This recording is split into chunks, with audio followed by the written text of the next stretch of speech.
The crowd moving into our musical comedy theatre. A lively, fashionable flock of preferred first-nighters.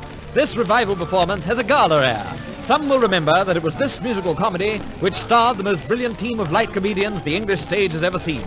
George Grossmith Jr., Connie Edis, and that favourite pin-up girl of the postcard era, Phyllis Dare. For her, the late Paul Rubens wrote the music of the musical comedy you're now to hear, The Sunshine Girl. Lights dim, the house quiets, and the conductor beats in the orchestra for the overture.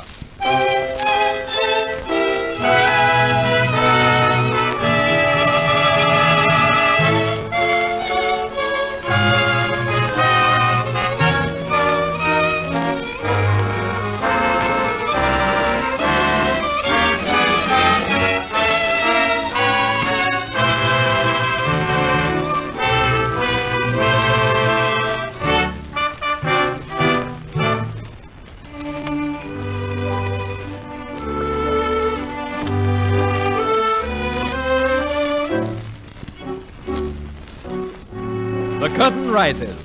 From our programs we learn that the scene of Act One is the factory yard of England Port Sunshine, a name that thinly disguises the location of a real-life the First World War. Today, the Port Sunshine employee Vernon Blundell, who has inherited the works from his father, is due to arrive. But there was a condition in the late Blundell's will. Mr. Vernon must put in 5 years of solid work in the factory, and during that time he must not marry. If he does, he ceases to benefit under the will, and the entire inheritance will be shared among the employees. Delia Dale, the lovely young thing who works in the perfume department, is a great favourite with all the employees, but the one who loves her is little Mr. Vernon. And while everyone makes ready for the arrival of the sun and air, Delia listens while her sweetheart sings of his love.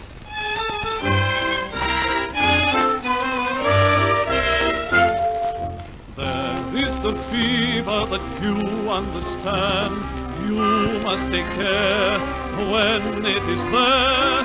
Doctors cannot take such cases in hand.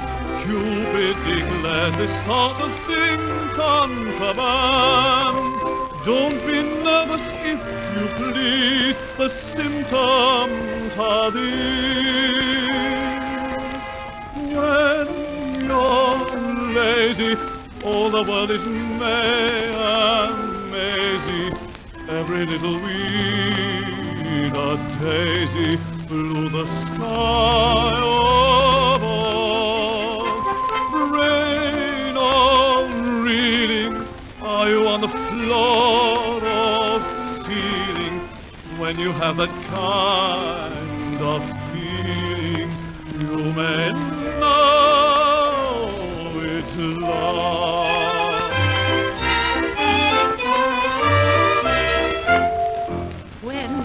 In love, all your life is a song. Everything shows cooler their heart.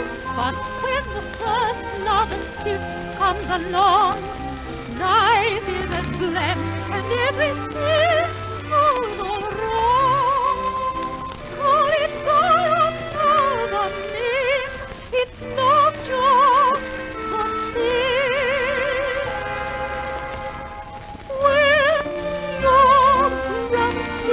Very, very dull and dumpy, terribly depressed and humpy, like the sky above. One other wants to run away to mother when you simply hate each other. Then you know it's love.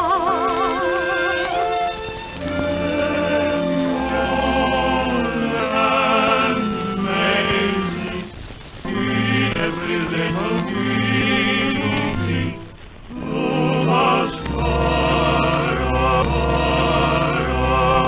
above. Really, are you on the floor?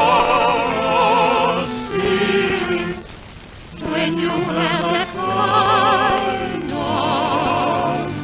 feeling, you may know it's love.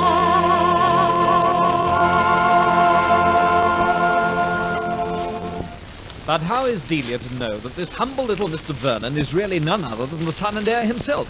His true identity is divulged when Lord Bicester, fatuous young coxcomb, arrives at the works, sees Vernon and exclaims, "By gad, if it isn't Blundell!" Shh, Mrs. Vernon. No one must know that 5 months ago, instead of going abroad as I'd given out, I came here incognito and obtained employment as an ordinary hand in order to gain a better insight into the lives of the people whose welfare is now my solemn responsibility. And although those splendid democratic sentiments find approval with the audience, Lord Bicester, or rather Bingo, as he's known to the backroom boys of Mayfair, is shocked to the marrow. And even more shocked when Vernon suggests Bingo should change places with him. Bingo will be introduced to the employees as Mr. Vernon Blundell, while the real Blundell will remain incognito so that he may continue his courtship of Delia Dale. And it's done. They shake hands on it, Bingo becomes Blundell. Being a bit of a dog with the ladies, it isn't long before he is using his authority to ingratiate himself with Delia Dale. "By Jove," he gasps, "you're an absolute ripper, an absolute darling, by gad."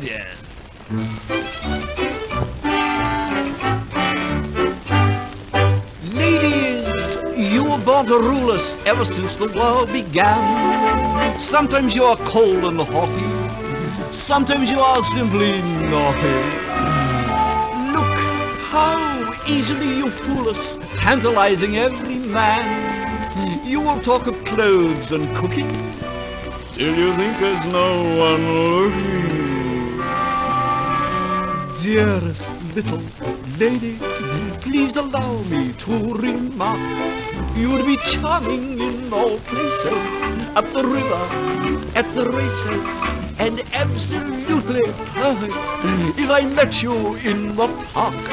Too delicious in the grey light, in the shy light, or the twilight, quite delightful in the daylight, but a darling in the dark.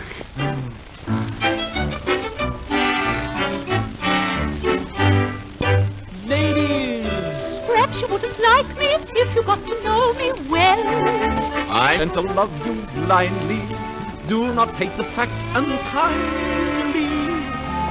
Ladies, But it seems to strike me you are just a London swell. I'm afraid I must say no, sir. say it just a trifle slower. Yes, little lady, please allow me to remark, You'd be charming in all places, at the river, at the races. you're absolutely perfect. When you meet me in the park, You're delicious in the grey light, oh, in the twilight, all the twilight. oh, quite delightful in the daylight. What a darling in the dark. Broader humours are in the hands of Flut, an ex-four-wheel driver and his errant and boisterous wife who prefers to use her maiden name, Brenda Blacker. When he first makes his appearance, Flut is engaged in a walking marathon from Land's End to John O'Groats. But footsore and penniless, he decides to call a halt at Port Sunshine, where he loses no time in making himself a favourite with the girls, and particularly Mari, the head of the packing department. With Mari, he scores in a frisky duet when the ladies have their way. Man's no longer lord of all creation as he used to be. Mind you, got the housework done as soon as I get home to tea. In the future, man is absolutely dead and gone. Women are going to wear the breeks when man has sewed the bottoms on. Ain't it wonderful to see what things are coming to? I shall go and watch a game of football like you used to do. I shall have to mind the kids and cook the food all day. But you must not swear if I curried Willie's hair when the ladies have their own sweet way. Lady magistrates, I think, will shortly take the place of men. Just you mind what you're about, or you'll get into trouble then. Off to Parkhurst you'll be sent before you know the why or how. Well, it was called Parkhurst. I suppose they'll call it Crankhurst now. Ain't it wonderful to see coming to? It's time you had a lady magistrate. It's time I'll have to do. For 6 weeks without the option, she'll put you away. Well, if she's my wife, she'll put me in for life. When we ladies have our sweet dreams. And what a tale he pitches to the credulous Mari. Men have the worst of the bargain, he tells her. How'd you like to be a sailor, Mari? On a stormy night at sea, the wind howling, the waves mountains high, pints and pints of water coming all over the decks, and the captain, he says, move that funnel nearer the bridge, I'm cold. Well, then they exit, clearing the stage for the entrance. Miss Delia Dale and her ardent swain Vernon Blundell, in his workman's blouse and a state of jitters, for he's seen Delia openly and outrageously flirting with his impersonator, Lord Bister. Oh, Delia, he bleats, how can you allow yourself to flirt with this Blundell, this rich man? I thought myself more fortunate. If I had only the chance of changing place with him, I would not have done so. But Delia is not to be won so easily, for she loves to flirt. The baggage, and says brazenly, why, it's just wonderful what an effect a little tiny touch will have on a man.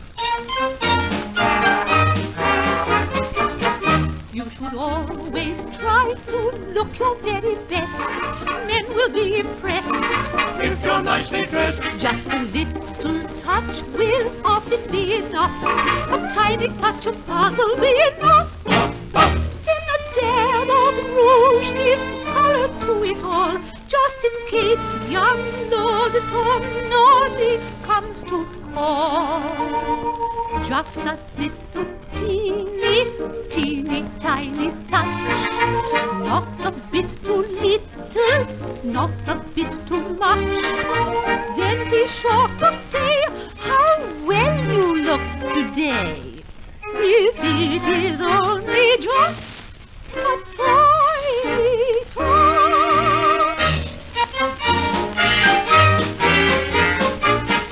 When you have to cross a rather muddy street, show an ankle neat, just above 2 feet. and above the ankle let us something show, a little frill or so, enough to show. Just so. That's the fireman's knot, the only one who knows all about the charming art of fetching hose. Just a little teeny tiny touch, just a frilly frou-frou, not so very much. What they see of you will thrill them through and through. If it is only just a tiny touch.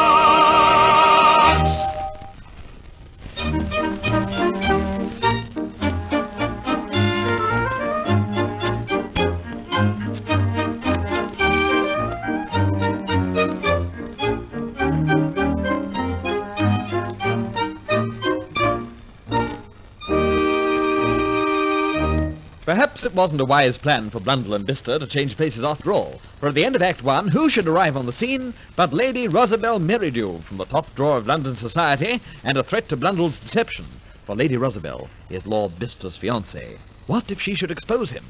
What will Delia Dale do when she finds that the real Mr. Blundell is the meek little Mr. Vernon of the packing department, her devoted admirer? But matters don't come to a head until the second act, when a ball is given to the whole staff in honour of the Port Sunshine Sun and Air. The local gentry are there, the directors, the rank and file, and a factory girl called Emmeline, who is gifted with a voice of unusual quality and has had no other part in the proceedings but to sing Mr. Paul Rubens' song success of 1909, Here's to Love and Laughter.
love us two. To those we simply love, to lovers and love, who really do.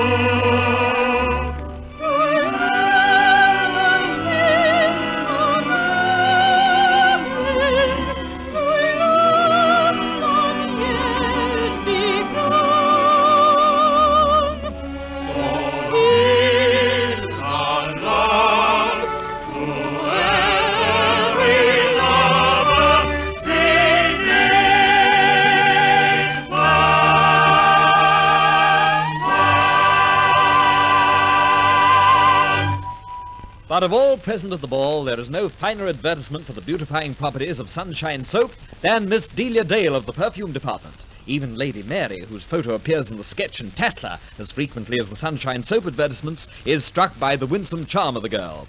"Oh, do come and talk to me, Miss Delia," she says. "We look upon you as quite the belle of the ball, you know." "Oh, it's very kind of you," Delia lisps. "I don't think I've ever enjoyed myself so much before." And they both agree that countrymen have so much more go in them than city bloods, and that nothing can be more dreadful than to find oneself alone with a dull man. Which prompts Delia to sing.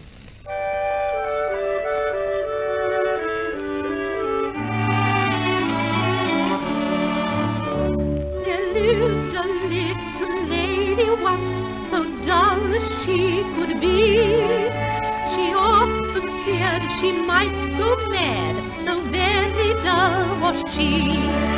One day she met a gentleman, alas, he proved to be not only very dull indeed, but duller still than she.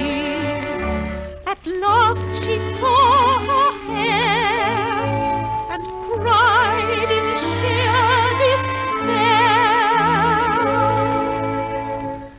"Take me for a game of golf, take me for a walk, take me for a turn round the floor or a tiny little talk.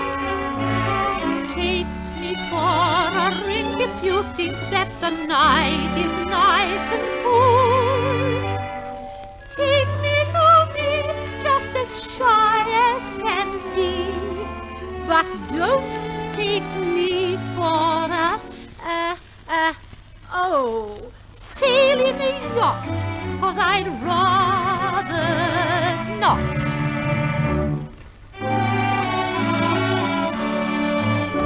They sometimes went for walks to make each other bright and gay. One night she sang, and if the others see, what matter they? At this he sadly turned aside, he could not stand the strain. He looked up in her face and said, "I think it's going to rain." Forgetting all her pride, the poor girl simply cried. Take you for a game of golf. Yes? We'll take you for a walk. Oh! We'll take you for a turn on the floor or a tiny little talk. We'll take you out to supper, and when we turn your easy heard, Oh, please ring the bell at my charming hotel and take me up to my mother, for she's sitting up for me. Lord Vista, or rather Bingo, is also having quite a time of it, and has at last become reconciled to his fiancée, Lady Rosabelle Merridew, after a somewhat stormy engagement with the boisterous Brenda Blacker. But all is forgiven, and Rosabelle is borne off by a young man who claims the next dance on her programme, after promising to have the next one with her dear, dear Bingo. "I say," he says fervently, "we'll do the jelly wobble, shall we? Don't you know, old thing, when I dance the jelly wobble with you, I feel as if I was going to heaven." And left alone on the stage, Bingo entertains us with the number, "Little Girl, Mind How You Go."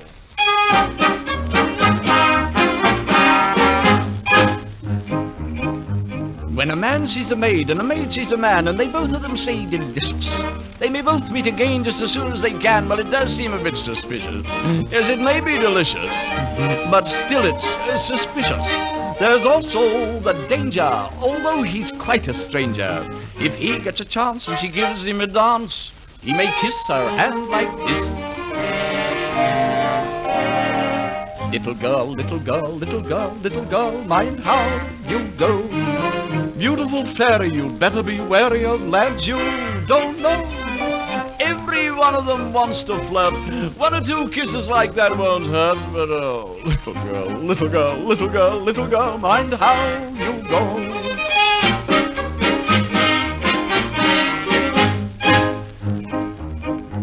When a maid meets a man and a man meets a maid, and they often repeat that meeting. They may lunch, they may dine, but I'm rather afraid that they don't spend the whole time eating. Forgive me repeating, they can't both go on eating. They must stop for drinking, or passing salt, or thinking. And just now and then, whether women or men, they may find the light too bright. Oh, little girl, little girl, little girl, little girl, mind how you go. Supper is jolly, but possible folly, 12:30. Hello. Tuppenny tube is quick but slow. Taxi is quicker but... Oh dear, no. So little girl, little girl, little girl, little girl, mind how you go. Although Flut, Bremner and Lady Rosabelle are aware of the true identity of little Mr. Vernon, Delia Dale suspects nothing. As far as she is concerned, Bingo is Blundell, and being human, it's only natural that she should be impressed when he tells her that he finds her frightfully fascinating. Hang it all, wouldn't it be top hole if we could dance away to some southern clime? So they make believe that they're sailing away to the Argentine.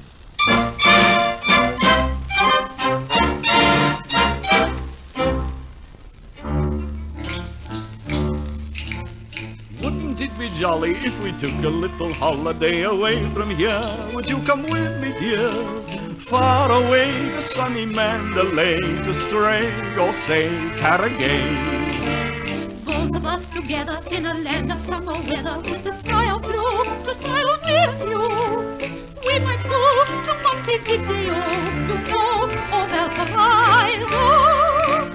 That is, you see, if you love me, then we might do a new step or two. We might find some lazy dance, a slow dance, an easy dance. If my step suits your step, and your step suits mine, we might do the cello dance for the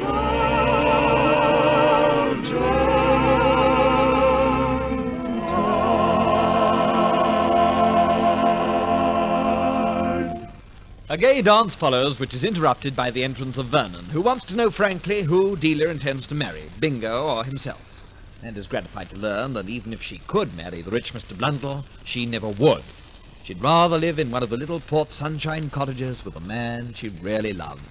And just as Vernon is about to take her in his arms, in walks the family solicitor with the news that the court has decided that the late Blundell's will is invalid and that his son may marry as soon as he pleases without losing any part of his inheritance.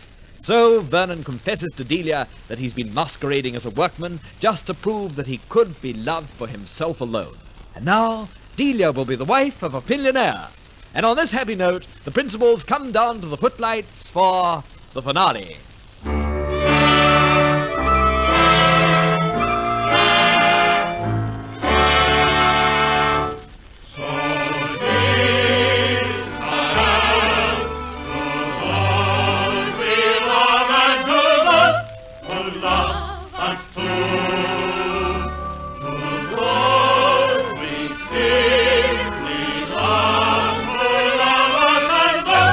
Hooray, it glows.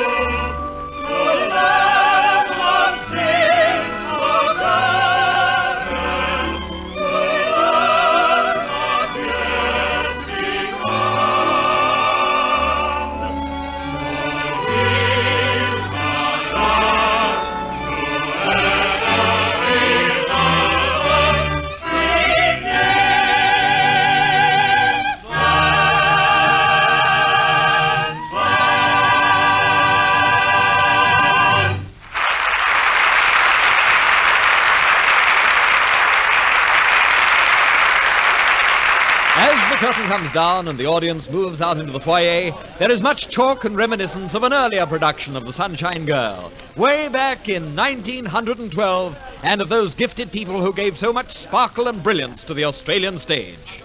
Then lights and memories fade, and another night ends in our musical comedy theatre.